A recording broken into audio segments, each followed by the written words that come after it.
النهارده بقى جايه لكم بحاجة من أهم الحاجات اللي تفرق جدا في أي مطبخ ست شاطرة. هنتكلم عن تفريز البسلة والخضرة والبنجر بطريقة مظبوطة تخلي اللون زي ما هو والطعم كأنه لسه فريش. مش بس كده، لا ده أنا هقول لكم أسرار تخلي الخضار يفضل معاكم شهور من غير ما يسود ولا يبوظ، وكمان يفضل محتفظ بقيمته الغذائية. هنتعلم مع بعض خطوات بسيطة، بس لو عملتها صح هتوفر عليكي وقت ومجهود وفلوس كمان، وكمان تخلي أكلك دايما طعمه حلو ومميز. خليكم معايا الآخر عشان كل خطوة تفرق معاكم، وما تنسوش تدعموا القناة بلايك والاشتراك عشان يوصلكم كل جديد. في البداية يلا بينا نسمي الله ونصلي على الرسول عليه أفضل الصلاة والسلام. زي ما احنا عارفين كلنا احنا خارجين من فصل الشتاء، فصل مليان خير وبيتميز بأحلى وأجمل الخضروات اللي كلنا بنحبها وكمان بنحب نفرزها علشان تبقى دايما موجودة في مطبخنا. النهاردة أقول لكم ازاي نقدر نفرز بعض حاجات من الخضار ده بطريقة صح وبأقل تكلفة. يعني عندكم مثلا الخضرة اللي معايا دلوقتي، الكمية اللي معايا دي كلها أنا جايباها ب10 جنيه. شوفوا بقى يا ست الكل، لو انتوا بتجيبوها في الصيف هتجيبوها بكام؟ ده غير سبحان الله إن خضرة الشتاء بيبقى لها طعم وريحة مميزة غير أي وقت تاني. أنا عارفة إن كلنا بيبقى نفسنا وعايزين نفرز حاجات كتير، بس اللي بيمنعنا مصروف البيت. هقولك بكل بساطة تعملي إيه. مش لازم أبدا إن أفرز كل حاجة في وقت واحد أو بكميات كتيرة.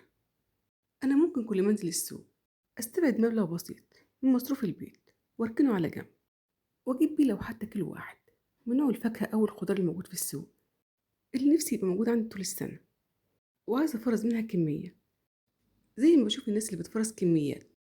لو عملت زي بقولك هتلاقي نفسك آخر الموسم فرزت الكمية اللي انت عايزاها من أي نوع فاكهة أو خضار انت عايز تفرزيها، ويمكن أكتر كمان من الكمية اللي كنت عايز تفرزيها بدون مجهود وتعب. نرجع بقى لتفريزات النهاردة والخضر اللي معانا. بنقي الخضر اللي معايا ونضفها كويس، ولو قابلني فيها عود ناشف أو لون أصفر بستبعده خالص. وأي حاجة في الخضرة بتقابلني تكون غريبة أنا بشيلها واستبعدها، وبنضف كمية الخضرة اللي معايا كلها وانقيها بنفس الطريقة لحد ما اخلصها. الخضرة اللي معايا النهاردة كان الكزبرة والشبت بس. أنا يا جماعة بحب الكزبرة والشبت، وبفضل كمان الشبت أكتر من أي خضرة تانية. جربوا يا جماعة تعملوا المحشي بالشبت بس، بيودي المحشي في حتة تانية خالص. وبالنسبة للناس اللي بتحب البقدونس هتجيبوه وتنقوه وتنضفوه بنفس الطريقة. تمام.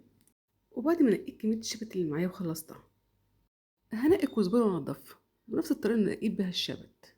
وبعد ما نقيت كمية الخضرة اللي معايا كلها أخدتها على الحوض وغسلتها كويس من الأتربة الموجودة عليها، ونقعتها في مية ومعلقة خل 5 دقايق وصفيتها. وبعد ما اتأكدت من نظافتها كويس علشان دي ورقيات ولازم نغسلها ونتأكد من نظافتها، بحطها في مصفى وأصفيها وبسيب الخضرة لحد ما تجف وتنشف من المية تماما.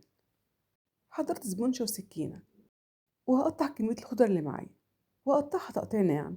بقطع الكزبرة لوحدها والشبت لوحده.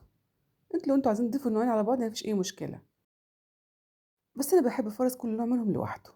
انت ممكن لو معاك كمية من الخضرة ممكن تحطها كلها في الكب وتشغل عليها الكبة واضربها ضرب متقطع، هيتخلط معاكي برضه هيديكي نفس النتيجة.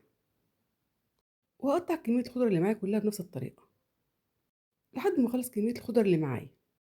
الخطوة اللي بعد كده بحضر أكياس تلاجة وبحط في كل كيس كمية من الخضرة، بحيث إن لما أطلع الكيس من الديب فريزر يبقى كمية الخضرة اللي موجودة فيها على قد الاستعمال مرة واحدة. يعني مش بينفع أطلع كيس الخضرة من الديب فريزر وأرجعه الديب فريزر تاني. بعد ما بحط الخضرة في الكيس بضغط على الكيس وبخرج منه الهواء، وباجي من آخر الكيس وبربطه وبفرد الخضرة في الكيس كله علشان الأكياس متاخدش مني مساحة في الفريزر، وأقدر أخزن كل حاجة أنا عايزاها. وبحط كمية الخضر اللي معايا كلها في أكياس بنفس الطريقة لحد ما أخلص الكمية اللي معايا كلها. وبعد ما بعبي كمية الخضر اللي معايا كلها وبخلصت بدخلها الديب فريزر وبخرج منها عند الاستعمال. مش بخرجها واسيبها كده على الرخامة تفك، لا أنا بطلعها عند الاستخدام على طول. يعني لو بعمل خلطة محشي مثلا بحطها على الخلطة على طول، مش بسيبها تفك على الرخامة زي ما قلت لكم. وبكده يبقى موجود عندكم خضرة طول الصيف بنفس الريحة وبنفس اللون وبنفس القيمة الغذائية وبأقل التكاليف. ومش هتحتاجي تشتري الخضرة من برّه طول الصيف بالغالي. وبعد ما خلصنا تفريز الخضرة، النوع التاني اللي معانا النهارده من التفريزات كانت البسلة. وطبعًا كلنا شطار وبنعرف نفرّط البسلة. بعد ما فرّطت كمية البسلة اللي معايا، أخدتها الحنفية وغسلتها وصفيتها من المَيّة كويس. وكمية البسلة اللي كانت معايا دي كانت 2 كيلو. هاضيف عليهم ربع كيلو من الجزر.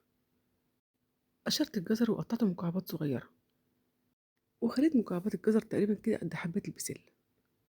هنفرز البسلة النهارده مع بعض ب3 طرق، وهاقول لكم إيه أحسن وأفضل طريقة ممكن تخزنوا بيها البسلة.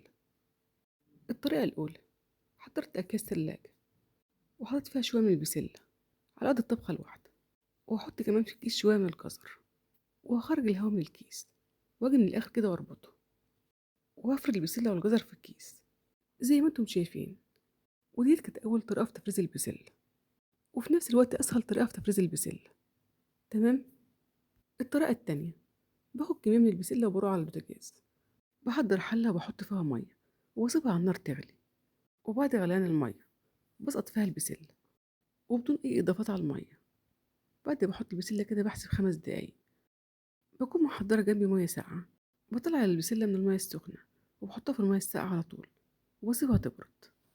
أنا مش باسلق البسلة ولا باسيبها تستوي، علشان كده أنا باطلّعها في مَيّة ساقعة على طول عشان أوقّف عملية التسوية. الطريقة التالتة، وفي نفس الحلة اللي على النار اللي فيها المَيّة بتغلي، باجيب المصفى ببقية كمية البسلة اللي معايا وباحطها على الحلة زي ما أنتم شايفين، بشرط إن المصفى اللي فيها البسلة ما طولهاش مَيّة. وبعد ما باحط المصفى اللي فيها البسلة في الحلة، باغطي الحلة وباحسب 10 دقايق لحد المَيّة ما تغلي والبخار يطلع على البسلة. وفي الوقت ده هتلاقي لون البسلة كده يزاسة ويضر أكتر. باطفي عليها النار على طول وباروح على الرخامة وباحضّر فوطة مطبخ وباحط عليها البسلة وافردها علشان تبرد. مش باعبي البسلة في أكياس إلا لما تبرد تمامًا. حضّرت البسلة بعد ما صفيتها من المَيّة وبردت، وهاحطها في كيس تلاجة. البسلة ديّة هي اللي حطيناها في المَيّة المغلية وطلعناها من المَيّة المغلية كده على مَيّة باردة وسيبناها لمّا تبرد. باحطها في كيس تلاجة وباحط عليها شوية جزر وباخرّج الهوا من الكيس وباربطه وبافرك البسلة في الكيس كله. والطريقة ديّة كانت تاني طريقة في تفريز البسلة. رجعنا البسلة اللي كنا فرناها على فوط المطبخ وسايبينها علشان تبرد. باحضّر كيس تلاجة وباحط البسلة فيه بعد ما سِبت البسلة بردت تمام، وباحط عليها بقية الجزر اللي معايا وباخرّج من الكيس الهوا وباربطه وباعمل فيه زي ما عملت في الأكياس قبل كده.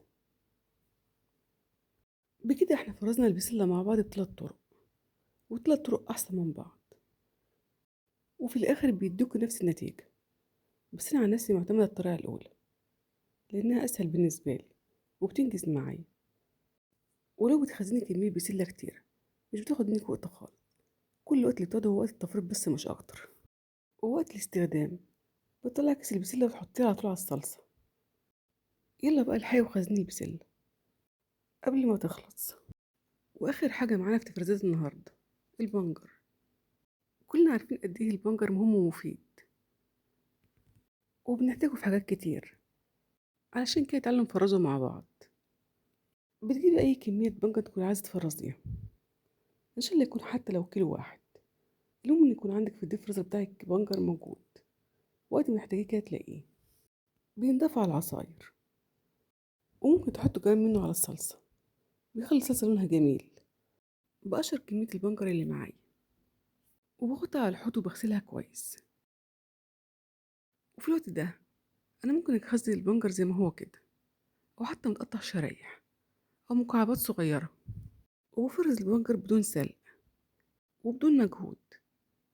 البنجر أسهل خضار ممكن تفرزيه، وزي ما قلتلك بتحتاجيه في حاجات كتير. بحضر أكياس تلاجة، وممكن كمان تحط البنجر في كيس واحد. عند الاستخدام بتاخدي منه بكل سهولة، بس أنا بفضل تحط كل شوية في كيس علشان ما ياخدش منك مساحة في الديب فريزر. وزي ما قلتلك إن شاء تفرزي كيلو واحد حتى من البنجر هينفعك في حاجات كتير. وبحط البنجر في أكياس وبربط الأكياس وبدخل البنجر ديب فريزر. وعند الاستخدام بطلع كيس البنجر وباخد منه بكل سهولة، وبدخل بقية كيس البنجر تاني الفريزر، مش بيحصل له أي حاجة. حابب دايما يستغل موسم أي فاكهة أو خضار يكون موجود في السوق، وفرز الكمية اللازماكي، بتخزنها بأقل الأسعار، وكمان توفر عليك وقت ومجهود، وتبقى الحاجة موجودة عندك طول السنة، وقت ما تحتاجها تلاقيها. لو وصلت معايا لحد هنا والفيديو عجبك، ما تنسيش تحط لايك للفيديو، واشوفه بخير الفيديو الجاي إن شاء الله.